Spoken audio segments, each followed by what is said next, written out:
Hello and welcome to the fifth video in our Year 9 Surds series. Today we'll be talking about the addition and subtraction of surds, which is probably one of the biggest parts of the surds topic in general.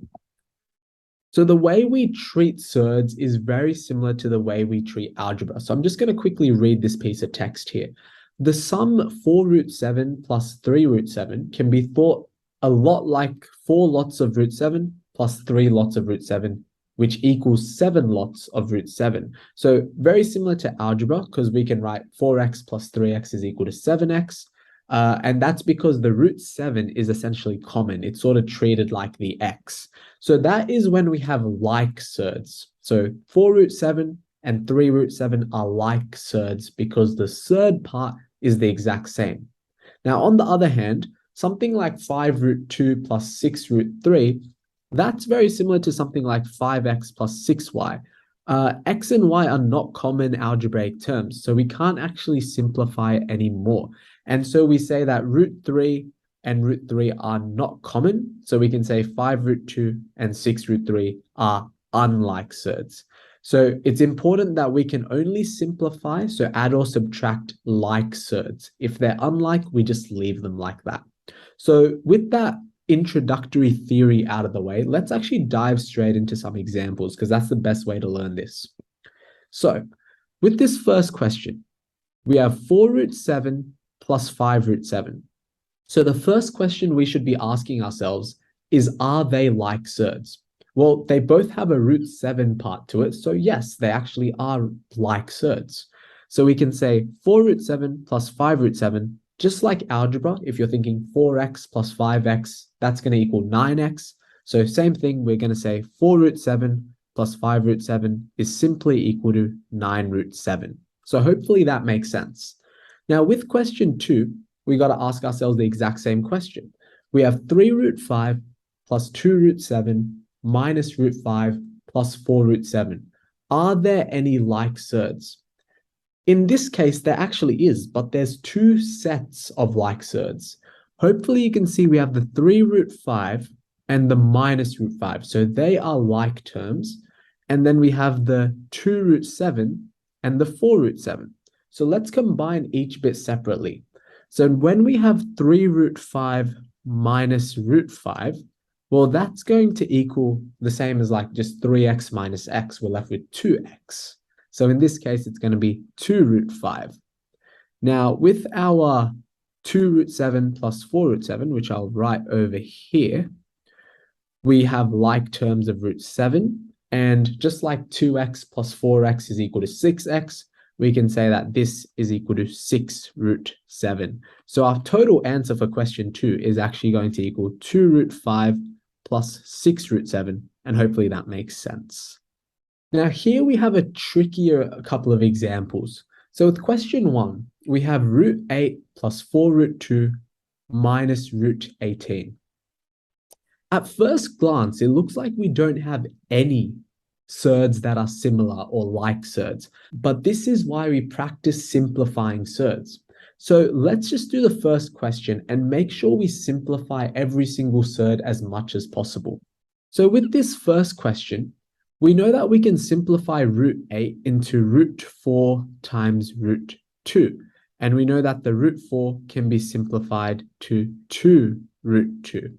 So we know that root 8 is equal to 2 root 2. Now, with the 4 root 2, we can't actually simplify it any further. With the root 18, however, we know that root 18 can be written as root 9 times root 2. And that is equal to 3 root 2. So root 18 is 3 root 2, and root 8 is 2 root 2. So with that in mind, let's actually transform the question now. So the question is now 2 root 2 plus 4 root 2 minus 3 root 2. And all of a sudden you can see, oh, they're actually all like terms with root 2 as the common part, if you will. So we have 2 root 2 plus 4 root 2, which is 6 root 2, and then minus 3 root 2. So our final answer is going to be 3 root 2. Now with question 2, we're going to do the exact same thing. We want to simplify every single surd and then do the question. But by now, I'm going to assume you're all confident with simplifying surds, so I'm going to skip that and just go straight to the answer. So root 27, we can simplify into 3 root 3. Our 2 root 5, we cannot simplify any further, so we leave it like that. Our root 20, we can actually simplify into 2 root 5. And our 2 root 3, we can't simplify any further. So this is the simplified form. And hopefully you can see we have like terms of root 5 and like terms of root 3. So let's do the root 3's first. So we have 3 root 3 minus 2 root 3, which means we just have root 3. And then we have 2 root 5 plus 2 root 5, which is equal to 4 root 5. So our final answer is going to be root 3 plus 4 root 5. So in general, we just want to make sure every single surd is simplified as much as possible before we start adding or subtracting them. In this next slide, we're going to learn how to work with fractions containing surds. So just like adding two normal fractions, we want to look for a common denominator, and then after that, we just carry on as usual. So you can see 2 and 5, the common denominator is going to be 10. So how do we do this question? Well, I want to convert every single fraction to a denominator of 10. So 2, I want to make it 10. For me to go from 2 to 10, I had to multiply by 5, the denominator. I have to do the exact same thing to the numerator, so it has to be 5 root 3. Now, with the right fraction, I want to get a denominator of 10 as well. So the 5, I would have to multiply by 2 to get 10, and I have to do the same thing up top to the numerator. So the 3 root 3, I multiply by 2, would give me 6 root 3. Now I'm able to add them up like usual. So the denominator stays 10, and 5 root 3 plus 6 root 3 is just adding normal terms together. That's going to equal 11 root 3. So that would be my answer for question 1. Now with question 2, I'm looking for a common denominator where 3 and 5 are my original denominators. In this case, 15 would be a good option. So I want to convert each one to 15. And now, what did I have to do to the 3 to get 15? Well, I had to multiply by 5. So in this case, I would have to multiply the top by 5 as well. So it becomes 5 root 8.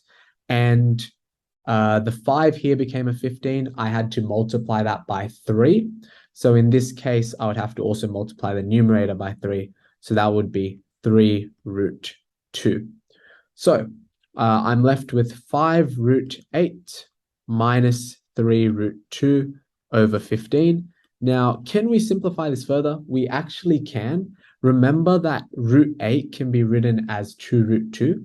So it's 5 times 2 root 2 minus 3 root 2 over 15.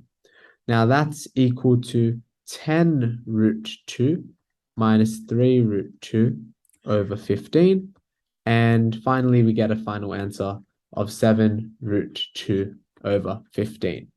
Now, if this process of adding and subtracting fractions is a bit weird, there is another way I like to add and subtract fractions, and I call this the crisscross method. So I'm just going to use this for a normal numbered example, but it does work for these surded examples as well. So let's say we have 2 over 5 plus 3 over 7, something like this. So the crisscross method essentially works by crossing this, crossing that, and also crossing that. Now, what are these arrows actually indicating?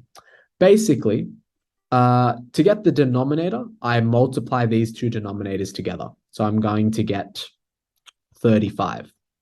Now, to get the first part of my answer, I multiply along this line. So the 2 and the 7. So 2 times 7 is 14. So I get that. I keep the sign in the middle the same. So plus.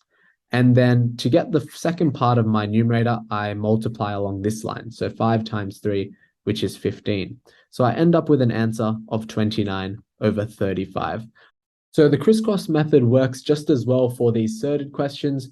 But like I said, if it suits you, then go for it. So here's a harder example. The question asks us to find the value of x in this triangle XYZ. So having a look at this triangle, we can see it's a right-angled triangle. So instantly we should be thinking of using Pythagoras in some way. So let's write out our Pythagorean statement really quickly. So first short side squared plus our second short side squared is equal to our hypotenuse squared. Now, root 3 squared is going to be equal to 3. 2 root 3 squared, remember we square each bit. So it's squaring the 2, which is 4, and squaring the root 3, which is 3. So 4 times 3 is going to give us 12. So we get 3 plus 12 is equal to x squared. And so we're left with 3 plus 12, 15 is equal to x squared.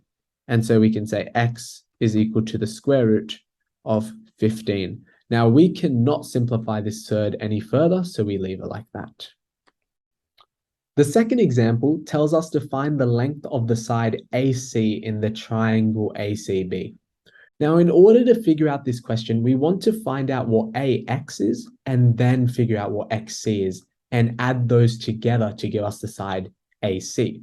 So first I'm going to look at this red triangle I'm drawing out here, the triangle ABX, and you can see it's a right angle triangle. Now to figure out what the side AX is, we would use Pythagoras. Like I said, it's a right angle triangle, so I'm just going to draw everything out here. So we've got B, got 2 root 3. So AX. So let's write out our Pythagorean statement firstly. So we know that AX squared plus root 5 squared is equal to 2 root 3 squared. Now, AX squared just stays as AX squared. We know that the square of a square root is simply the thing inside, so that's going to equal 5. The square of 2 root 3, we did in the previous question, is just going to be 12, and you can do that again. It would just be squaring 2 and squaring root 3, multiply those together. So now to figure out what AX squared is, we're going to move the 5 to the other side, so it becomes 12 minus 5, which is equal to 7. And so we get AX is equal to the square root of 7. So AX is equal to root 7. Now, I'm going to draw out the next triangle, which is going to help us find what XC is. So I'm just going to draw out this triangle BXC. So that's going to be over here. It is once again a right angle triangle, so we can use Pythagoras' theorem. So this is 2 root 17, and this is root 5. Now, we can write out the Pythagorean statement as XC squared plus root 5 squared is equal to 2 root 17 squared. Now, XC squared stays as XC squared. Root 5 squared is going to be 5. And the square of 2 root 17 is going to be 2 squared, which is 4, times 17, which is going to be 68. So XC squared is equal to 68 minus 5. And so we get XC squared equal to 63. And so we get XC is equal to the square root of 63. So coming back to what the question asked us originally, well, AC is equal to root 7 because it's equal to AX plus XC, which is root 63.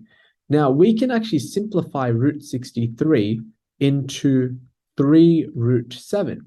And so our final answer would be root 7 plus 3 root 7, which is equal to 4 root 7. And we don't have any units here, so I'm just going to write units. And that would be our final answer. And finally, the last question for this video, find the perimeter of the quadrilateral ABCD.